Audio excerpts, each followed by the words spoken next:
I live with my mom and younger brother. My parents are divorced, and I no longer see my father. We used to live in an apartment on the 20th GO1 floor. Back then I was 8 years old, and my mom and brother often went out, leaving me home alone. By that time, I had already gotten used to being alone, and solitude in the apartment didn't scare me. But there was one moment. My aunt, along with her daughter, 15 years old, and son, 12 years old, asked to move in with us because their apartment had been taken away due to debts. Our family took them in, and we started living together. One day, my aunt's older daughter wanted to summon a spirit she had seen on the internet. I thought it would be something like Chucky or Bloody Mary, but no. She prepared a piece of paper with a pencil placed on top of another so it could spin, and there were answer options, yes or no. After we had our fun, we threw the paper away and never thought about it again. However, when I started staying home alone again, I began hearing strange rustling sounds, loud noises, and heavy objects falling for no reason. I was terrified but didn't tell anyone because they wouldn't believe me and might think I was crazy. One morning, when everyone was having breakfast, my aunt started acting strangely. She kept twitching, looking around nervously, and had an indescribable horror on her face. Eventually, everyone finished eating and left, but I stayed in the kitchen with her. At one point she asked, "Did you see him too?" I was shocked and thought, this is my chance to tell someone everything that's been weighing on me. When I told her everything, she was horrified and moved out with her children to some dormitory the following week. I told my mom everything, and to my surprise, she believed me too. After that, we sold the apartment and moved out.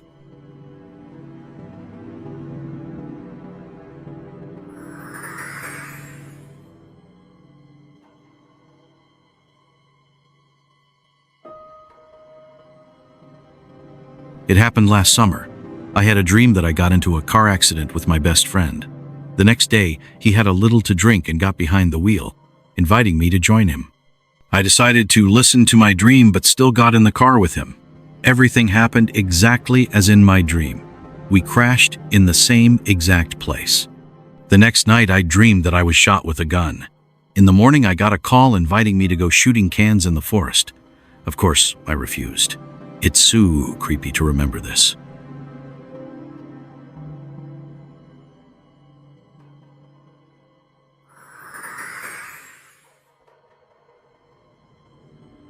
This is my older sister's story. We have a summer house, and not far from it, about 500 meters away there, is a fairly large cemetery. A lot of strange things have happened at our summer house, but this story is the most unforgettable one. Beyond the fence of the summer village, there was a forest, and someone had set up a small playground there, a ping pong table and some swings. My sister, who was 16 to 17 at the time, often hung out there with her summer friends. One day, she and her friend went there to listen to loud music without disturbing anyone and to play cards. Nearby, there was a small gate and a fence separating the summer house from the forest. To get to the playground, they had to crawl under the gate on their stomachs because it was locked and everything else around was dense forest. Long story short, they were sitting there, laughing, when suddenly my sister heard strange noises in the forest, like a bunch of squirrels climbing a single tree. There was no wind, and she got a really bad feeling. She quickly stood up, turned off the music, and told her friend that they needed to leave, using the excuse that their families would soon be calling them for lunch. They crawled back under the gate and stepped away from the fence, but at the same time, both of them froze, staring at what was happening. Something tree-like, gigantic in size, seemed to be gliding through the entire playground near the ping pong table where they had just been sitting. They don't know how long it lasted, but after exchanging glances, they bolted home as fast as they could. This happened about 13 years ago, but they still keep in touch and recount what they saw with genuine horror, swearing to this day that it was real and that they still have no logical explanation for it.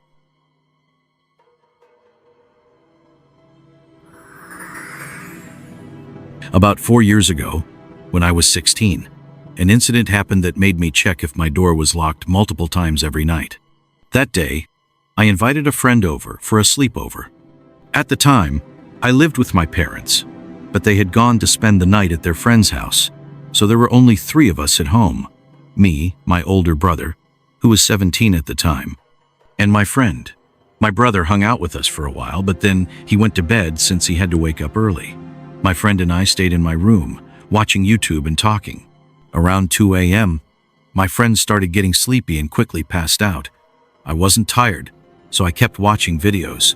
Suddenly, I heard a noise outside. I didn't think much of it, since the neighbor's cats often climbed onto our coal shed at night, and because it was covered in sheet metal, it always made a dull metallic sound just like the one I had just heard. About 5 minutes later, I noticed a faint shadow pass by my window, right where my monitor was. It happened so fast that in any other situation, I would have thought I imagined it. But two strange events in just a few minutes felt off. I got up from my chair and walked to the front door. And damn it, neither of the two locks was engaged. Then came the moment that nearly made me piss myself. I locked both locks, turned on the porch light, and looked through the peephole. And right there, in the peephole, Washington S., a freaking face. Out of sheer shock, I screamed, "Holy F-C-K!" and jumped away from the door. Standing on the other side was a man, around 25 to 30 years old, pressing his face up against the peephole. I took another look, trying to get a better look at him, and then he spoke. He was asking me to let him in, saying he needed help. But you know what was the scariest part? His emotions. Or rather, his complete lack of them. His voice was convincing, filled with genuine fear, like he truly needed help, as if his life depended on it. But his face, it was completely blank. No emotion, just moving lips. His eyes were empty. I was frozen in place, just staring at him. With every passing second, he begged louder, his voice filled with more and more desperation. Then suddenly, I heard footsteps behind me. I turned around and saw my brother, and only then did I realize that the stranger had gone silent. My brother asked, "What are you doing?" I told him someone had climbed into our yard, then looked back through the peephole. There was no one there. What the hell? I thought. I told my brother that I had just seen a man outside, begging to be let in. He believed me. He even said that he had seen someone by the window but thought he had imagined it. We turned off all the lights and started looking through the windows, trying to spot the stranger. But there was no one. Suddenly, a terrifying scream came from my room. My friend. We ran inside and saw him. The same man, standing outside my window. His face was still emotionless, but his eyes had changed. They were no longer empty. They were predatory. Even though the yard lights were on and the room was dark, meaning he shouldn't have been able to see us, he looked straight into my eyes. I was paralyzed with fear. And then, for the first and only time, his expression changed. He smiled. His face stretched into the widest, creepiest grin imaginable. Then, slowly, he raised his hand to his face. In his hand was a massive F, Sea King knife. He lifted it to the window and began tapping the tip of the blade against the glass. Rhythmically, calmly, smiling the entire time. By then, my brother was already on the phone, calling the police. I don't know why we didn't do this sooner. For some reason, none of us even thought about calling them before. As soon as my brother hung up, we ran into another room. The police arrived within 10 minutes, but there was no one there. The psycho had vanished. The officers took our statements and even sketched a composite of the man. They contacted our parents and stayed with us until they got home. Despite putting up wanted posters all over the city, they never found him. I will forever be grateful to my intuition for making me check the locks, and to my dad for his paranoia. Every window in our house has metal bars. Who knows what would have happened if they weren't there? My sister and I tried to summon Bloody Mary at night. We drew stairs on the mirror with my mom's lipstick. We left the bathroom door slightly open and did the ritual there. We finished drawing, nothing happened. By the way, we used an old mirror that no one ever used. But as soon as we started leaving, we heard a rustling sound. The bathroom light was off, and there was one or maybe two candles burning. I don't remember exactly. We froze. Then, the candles went out. It was weird.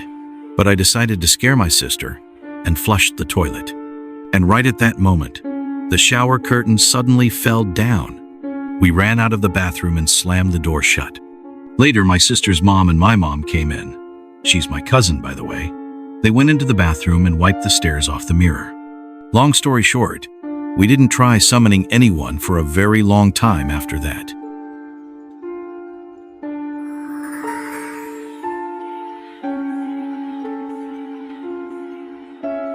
It was on Halloween. I don't even know what year. Around 10 p.m., my then girlfriend and I were sitting by the window with the lights off, trying to film something. Of course, nothing was working. We're sitting there, laughing, and suddenly, I noticed something white on the camera.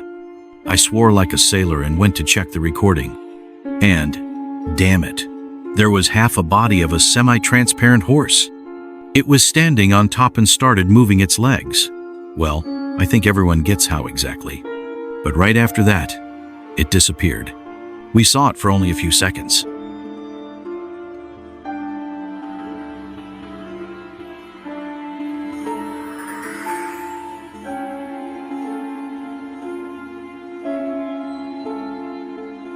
I use the Sleep As Android app to improve my sleep. One of its features is recording nighttime sounds: snoring, coughing, sleep talking, rustling blankets, etc. I've been using this app since October 2013. There has never been anything on the recordings except for the sounds I made myself when turning over or coughing, although I have been told a few times that I sometimes talk in my sleep. But on the 12th of October at 2:04 a.m., I heard something very strange on the recording. That night, I was sleeping in my bed with my 3-year-old son because he was afraid of the dark. We were the only ones in the house. The next evening, I decided to listen to the recordings and delete the unnecessary ones. And I came across this. At the 8th second, you can hear me asking, "What are you doing?" And immediately after that, a low voice replies, "Nothing." Then the clicking noises become louder. And at the end of the recording, the same voice says something like, "It's them." I feel creeped out. I don't remember waking up that night. The only logical explanation is that I was talking to myself in my sleep. But the second voice sounds nothing like mine. And I have no idea what those clicking noises are. I leave a fan on at night for white noise, but the clicks sound like they are coming from right next to my phone, which was on my bedside table. I've heard similar sounds on recordings before, but I didn't pay attention and deleted them. But this is the first one that made me shudder.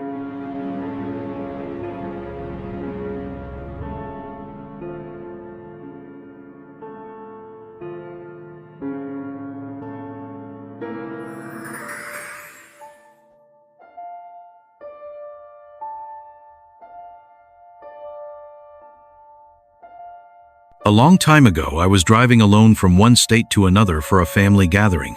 I had planned to stop at a friend's place, but due to terrible weather, I had to drive slower. On top of that, there was an accident ahead of me, which delayed me even more. As a result, I was 5 hours behind schedule. The drive exhausted me, and I really needed a shower, so I decided to stop at a small roadside motel. It was clearly tiny and dirty, but it would do for the night. There was a window at the reception desk, so the guy behind it saw me right away. At the time, I was a college student. When I walked in, he immediately asked if I was traveling alone. I gave him my ID and credit card, but he insisted that I pay in cash. By this point, there were already plenty of red flags, but I gathered the amount needed, and he tossed me the keys. The room was filthy and barely larger than the bed itself. The first thing I did was head to the bathroom, and then I decided to flip the mattress. It was disgusting, clearly infested with bedbugs. Within seconds, I spotted a cockroach. That was the last straw. I decided to at least make use of the paid parking space and sleep in the back seat of my car. I settled in, using my suitcase as a pillow and my clothes as a blanket, and fell asleep for about an hour. I woke up to the sound of someone talking on the phone nearby. It was 3 a.m. I lifted my head and saw the same guy from the reception desk. He finished his call, silently walked up to my room, unlocked the door, and stepped inside. The lights didn't turn on. A minute or two later, he walked out, slamming the door and cursing, along with another man. I hadn't seen the second guy go in, and I had no idea where he came from. They were angrily discussing something, and then the reception guy walked toward my car. I quickly covered my head with a t-shirt. He tried to open the door, but it was locked. He peeked through the window, but because of the tinted glass and the mess inside, he didn't notice me. After that, both of them moved to the far end of the parking lot, still talking, and one of them pointed toward a diner across the street. While they were distracted, I climbed into the driver's seat and started my car. They looked at me in surprise, and I sped off immediately. I called my friends and told them everything, but I didn't want to worry my family, so they never found out. When I got home 3 weeks later, we found the motel on Google Maps and called the local police. They said the motel had shut down just a few days before my call.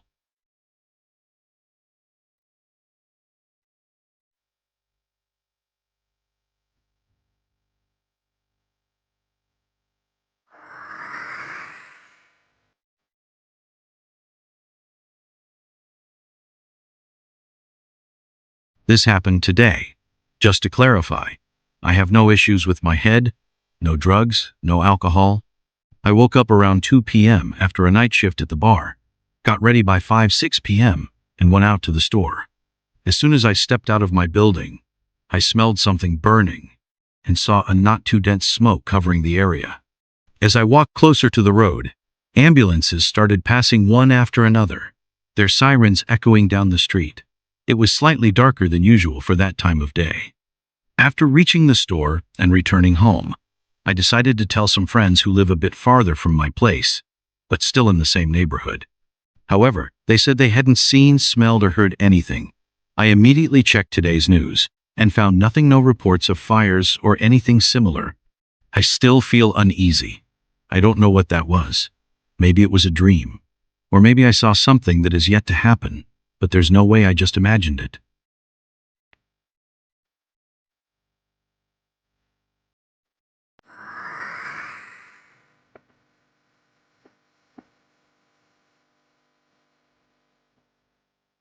I would like to talk about how we used to summon different spirits and so on. When I was about 8 to 9 years old, I was really into mythology things like Babadook, Charlie, Slender Man. And when I was at camp with my friends, we decided to summon them. Since it was a day camp, of course, nothing happened. But one time, we tried summoning several spirits at once. I don't even remember which ones anymore. Later that night, as he told us, one of my 3 friends started seeing strange silhouettes, and he had to sleep with his parents. Nothing happened to the other 2. But something did happen to me. When I went to bed in my room, there was a wardrobe with glass doors right across from my bed, not regular glass, but a kind that looked cracked or divided. And in its reflection, I could see the silhouette of a little girl standing in the hallway outside my room. Even though my parents are divorced, assured me that there was no one there and never had been. This happened every night until my mom and I moved to a different apartment. After that, the girl never appeared again. I tried to find a logical explanation, like maybe it was just a shadow, but a shadow can't look like a small doll completely black.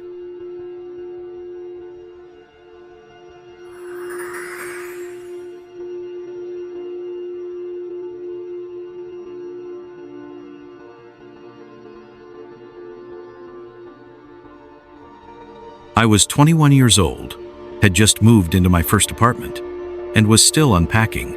My apartment door would automatically lock when shut. So, I was coming home, talking on the phone with my boyfriend, picked up my mail near the entrance of the apartment complex, walked into my apartment, sat on my bed, and started opening letters while still on the call. Then I dropped my phone and it bounced under the bed. I had to lie on the floor and reach for it. That's when I caught something out of the corner of my eye. My eyes widened, and I barely held back a scream. Under my bed, lying completely still, was a person. He was facing away from me, with his head pressed against his chest so I couldn't see his face. He hadn't noticed me. My mind was racing, but I tried to stay rational.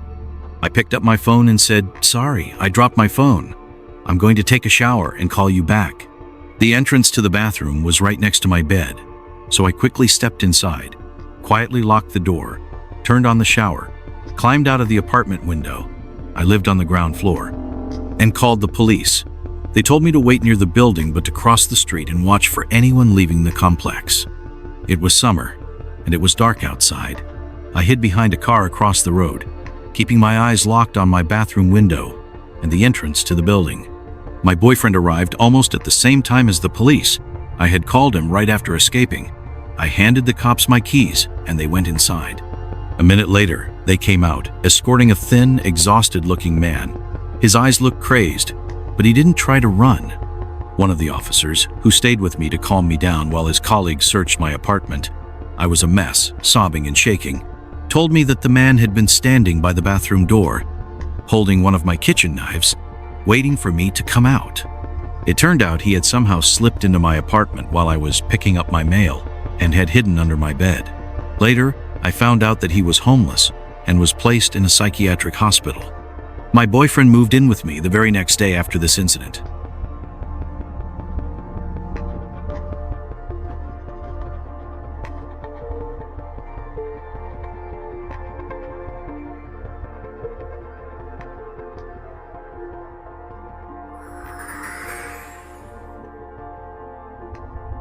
This happened literally a week ago.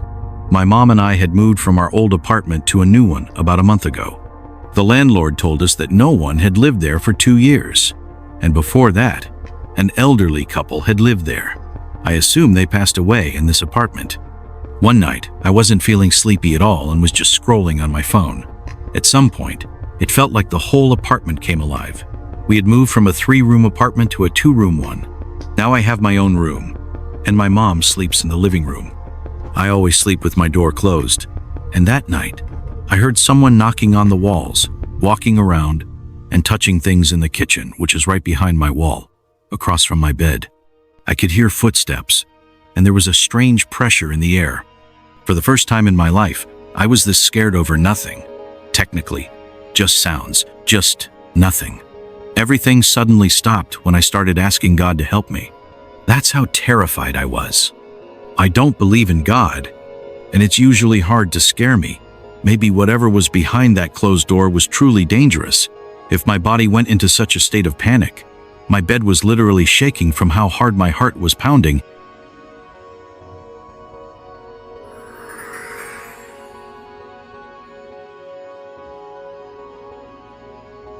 On the 15th of April, I found a yellow post-it note stuck to my desk, written in handwriting that wasn't mine, reminding me to take care of some tasks that only I knew about. It was weird, but I figured I must have written it myself with shaky hands while half asleep, so I didn't remember doing it. I threw the note away and forgot about it. On the 19th of April, I found another post-it on the back of my chair, written in the same handwriting. It said, "Make sure you've saved your documents." That freaked me out, but there were no signs of a break-in. So I set up a webcam, pointed it at my desk, and used an app that starts recording when it detects motion. On the 18th of April, I woke up to find another note. "Our landlord won't let me talk to you, but it's very important that we meet." I immediately checked the webcam recordings, but there were no files from the previous night. My computer's recycle bin was empty, and I was sure I hadn't cleared it. That meant someone noticed the camera and deleted the footage. Today, May 1, I found another post-it, this time blank, stuck outside my door. There were also similar blank notes on other doors in the complex, in different colors. Can I go to the police? I have no real evidence except for the post-its, but they were written with my pen on my own sticky notes, so theoretically I could have faked them. I just want to make sure I'm not wasting anyone's time. Should I talk to the landlord? The neighbors? Edit. It turns out there was a carbon monoxide leak in the building, and the author had been unknowingly poisoning himself with it for a long time. That explains everything he saw.